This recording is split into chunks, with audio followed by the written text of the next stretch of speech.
Hi. I was kind of hoping there'd be less of you in the room this morning, being the third day of Digiday, but oh well.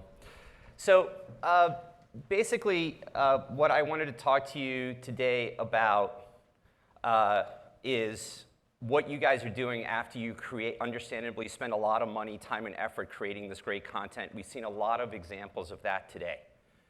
And when you think about that, you guys spend a lot of money putting together these great pieces of content, and you choose a place for it to live.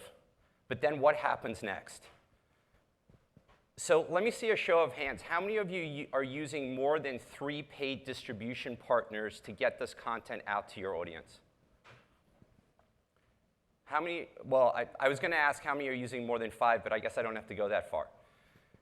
So, essentially, what I'm here to talk to you about today is what we've learned at PulsePoint over the last 2 years, helping brands like TaylorMade, Adidas Golf distribute their content out using a paid strategy. And this is relatively important because when you think about it, aside from partnering with the publisher or putting the content on your page, your audience lives everywhere. And it is wanting to consume some of this great content, but it doesn't necessarily know that it exists. And a lot of you are thinking that somehow it's going to be discovered, when in fact what you could think about is proactively distributing it out to where that audience lives and having them see a native ad or a social ad and want to engage with the content and come to it and enjoy it. And if you make this transition to that kind of thinking, you can become a lot more systematic about how you gain ROI after you create this content. So I'm going to talk to you about 4 key learnings that we've gathered over the last 2 years at PulsePoint. And the first one is working with a wide array of partners. So there's a really large ecosystem of advertising networks out there that specialize in helping bring people to your content. You can see here, this isn't everyone, but these are the partners that we work with. And we've done a couple of things. Number one, we've bucketed them into 3 categories: social, native, and content discovery. And the reason why is because your audience lives everywhere. So why would you limit yourself, let's say, to only using content discovery or native when you can find audience while they're on Facebook or on CNN or wherever they may live? Some of the other things that we've done to choose our partners is look at 3 things. Number one, who are the publishers that they actually are partners with beyond social media, obviously? Number 2, do they allow you to click through to your content versus enjoy the content on the publisher's page, because we think that's important? And the last thing is, will they let you buy inventory on a CPC basis rather than a CPM basis? Because why waste money on impressions and hope for click-through rates when you can buy when someone clicks on that ad and hopefully then consumes your content? In the case of TaylorMade, these are the top performing partners that they use to distribute their content out or currently use. And so, we basically started with this universe or a similar universe, and looking at performance, we were able to limit it down to these key partners. And obviously, it varies by the different types of content that they're distributing across channel. But these are the partners that have done well for them. So, that brings up the next point. How do you decide what partners are doing well or not? Well, once the campaign starts, there's optimization. And we look at optimization in 3 ways. And if you use these in concert, it's really helpful to drive performance. And when we're talking about driving performance, we're not talking about driving clicks necessarily. What TaylorMade wants to happen, for example, and what you guys want to happen, is that this content is read or the videos are viewed. So it's all about what happens after someone clicks on the native ad or social ad and comes to the content. Number 1, headline and image optimization. This is not optimization of the actual content on the page. This is optimization in the ad unit. So for every piece of content, we tend to write 3 to 5 headlines, and we'll also use 2 or 3 images in certain cases. And we're looking to see, through testing, which ones are performing better and driving more of the right audience to those pieces of content. The second thing is the content itself. So if you've got 5 or 6 pieces of content per campaign or more, some of them are going to do better than others because they resonate with the audience, and some of them are going to do better than others on certain channels. So why not shift spend to promoting those pieces of content rather than spending more money on pieces of content that don't drive as many people to read it? And lastly, of course, is channel. If you're running across 5 or 6 different channels, some of those channels are going to perform better than others, so shift spend to those channels. And it is, in fact, in combination that you use these 3 optimization tactics to get the best performance. So if headline number 3 on article number 1 is doing best on Facebook, then you spend money on that article. Obviously, this can be a little time-intensive and complicated, but that's why I'm here. We have technology that helps you do this, or you can put together quite a large team and do it. But if you do this over time, you will see quite an effective performance using these pieces of content. When you think about it, how do you decide, though, that an article is doing well or not? So here are the metrics that we really focus on, and they're beyond traditional ad metrics. So number 1, obviously, is time in view, and we call this active dwell time. I think Moat coined the phrase, and what this actually means is how long is a user on a piece of content, and how long are they moving around their mouse every 3 seconds. If they don't move their mouse for 3 seconds, it's not active. It turns into open browser. But obviously, there are pieces of content that people are going to spend a longer time period on, and there are pieces of content that are shorter. In an optimization decision, you would probably go with the piece of content that people are spending more time on. Next thing is scroll depth. So the user has clicked on the ad. They've arrived on the page. Do they actually read it? It's because giving you a page view isn't necessarily good enough. What's important is, did they scroll down that page? And you can tell, if your article is sitting on 60% of the page and the average scroll depth from a user is 60%, you know that they read through that article. When you look at that in combination with scroll velocity, meaning how quickly did they scroll down the page, you can tell that it's more of a human read than anything else. And obviously, if it's video, you're looking for completed video views.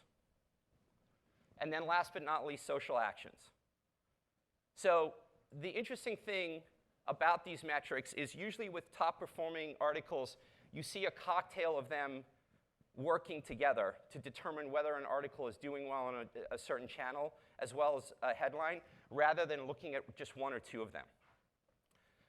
Which, obviously, if you look at it, it makes total sense, right? Because if something's being read, they're going to spend a lot of time of it. They're going to scroll down it. They're going to scroll at a normal rate, and they're hopefully going to share it, which is like the final, in theory, prediction that it was well enjoyed if they're into social media. So here's an example of an article from TaylorMade Kings of Zurich. Notice the average time in view for this article was 2 minutes and 48 seconds. The industry average is about 56 seconds for an average read on a page or time in view.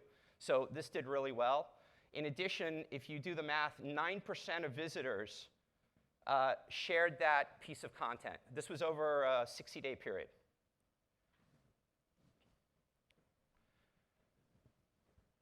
Here's some other stats from the campaign in general over 6 months. 1.2 million hours viewing content, which basically costs about $1 for every 5 minutes in view. 150% more time spent on TaylorMade content versus the industry benchmark. This is not hard to achieve if you're paying attention to where you're distributing it, how you're optimizing it, and then looking at the engagement metrics after the user gets there. Which brings me to my last point. Essentially, if you're gathering all this data and you're being somewhat scientific and systematic about this strategy, you're able to gain data-driven insights into how your content is performing. And you can learn a lot about what you're doing. For example, does a certain type of content do well on a certain channel? Are you writing pieces of content in a proper way that resonate with your audience? How do you tell that these things are working or not? You look back at those engagement metrics, and it helps you decide whether these tactics are working by comparing, again, different types and pieces of content. One of the things that is clear about the TaylorMade campaign is that videos between 1:52 and 2 minutes do better than longer form videos for them. And here are a couple other things that we were able to point out to them. And some of this may be intuitive, but this is data-driven, data backing it up. More pro stories and tour reports. So the content that they create and created a lot of content. And by the way, there's Alan from TaylorMade over there. He's the guy who creates all this content. So hello, Alan. But they create a lot of different types of content. But the stories that they write, obviously with their pros in it, and the stories about tour reports tend to do better than other stories. Obviously, that makes sense, right? Because people want to read about pro golfers rather than anything else about golf, perhaps. The other thing that was interesting is that a lot of the written pieces of content that they were creating were longer form, and they were spending quite a bit of money creating this. They also had shorter form content with a lot of pictures and with bullet points. And what we were able to show them was that, if you have a piece of content with a bunch of bullet points that's a little shorter and concise, it actually does better across audiences. And so not only did they start writing more of those, but it was easier for them to create those, and they spent a lot less money on it. And I think Alan would say that's one of the, while it seems small, one of the best insights that he gained in working with us so far, right?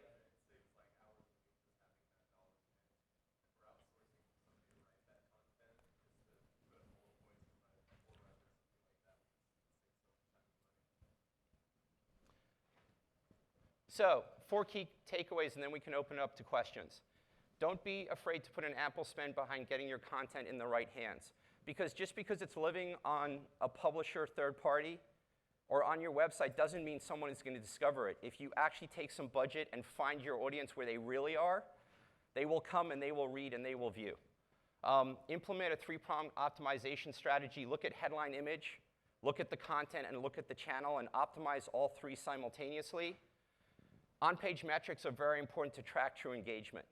This is not an age of clicks or scrollovers. This is an age of, I just spent money. Did someone read this thing or view my video? End of story.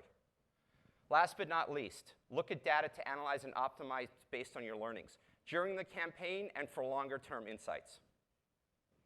That's it. How you doing? That's great. I have a question for you. Yeah. You talked a lot about sort of things that people should be doing. What, in your opinion, is sort of the biggest mistake that brands are making when it comes to these things? I think that if you're pushing out a content marketing piece, it's all about the engagement. Don't spend money on impressions and hope that somehow CTR is going to be driven. You cannot use traditional channels to promote this stuff. It doesn't work that well. The fact is that just because you're getting someone to click on something and come does not mean they're actually consuming this content. So the only metric that really matters is how much time did they spend with this content once they arrived on that page. Got it. And I think that, as I talk to a lot of agency people and even at some of the brands, they're still sort of focused on that rather than what's happening after the person arrives at the, at the piece of content. Cool. About TaylorMade, sort of what is the internal structure there that kind of lets them do this really great content? I mean, how is it? Well, I may let Alan answer that. Maybe Alan can answer that. Do we have a mic for Alan?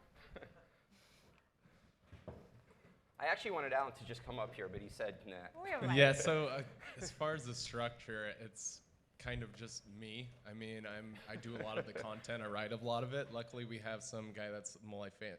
He has really strong photography skills and video skills, and he kind of just hacks it together. Me and him is like a smaller team, but we do have the budget to kind of outsource some of this too in some creative ways. But I mean, it's a lot of man hours and luckily we get to kind of hone in on what works through Pulse Point and being able to like optimize based on just kind of creating and seeing what sticks. Just becoming more efficient with a smaller team does wonders. Cool. We have about a minute for questions. If there are any. No? Oh, whatever. So what kind of rule of thumb do you recommend to brands that you're working with in terms of if they're investing $100,000 in content creation, do you suggest that a certain percentage go into the distribution? Well, the interesting answer to that question is, because this is all engagement-based, you're able to actually, based on the amount of money you want to spend, get an understanding of basically what's going to be driven in terms of time in view, the amount of clicks, the amount of reads, et cetera, that are going to go on. Because, you know, like, at least from our perspective, because we're running a lot of campaigns. So basically what I would ask your partner is, hey, if I spend $10,000, what can I expect back? And if it's all engagement-based, they can give you a pretty clear estimate of what that would be. With the brands that we work with, it's a wide range. Some are spending, you know, 10, 15, or 20% on distribution, and some are spending very little. And then can I ask one other question? In order to do a meaningful test, do you recommend a certain budget and a certain number of pieces of content? Yes, I think 4 pieces of content at a minimum, and it also depends on the duration of the campaign, is important. And I think, you know, a minimum of 10 grand. The great thing about this is, you know right away if this is working or not, because you're looking for certain key metrics that are going to happen if you spend $1 or $10,000. And so obviously it can't be $1, but this isn't sort of some magic thing that you need to give time to optimize. So within 30 to 60 days, you're able to see if, you know, using this type of strategy is working for you or not pretty quickly. Did that answer your question? Yeah. Great. Cool. That's all the time we have, Andrew. Okay, but I know cool. he's around if you guys want to chat with him Thank later. you. Cool. Thanks, Andrew.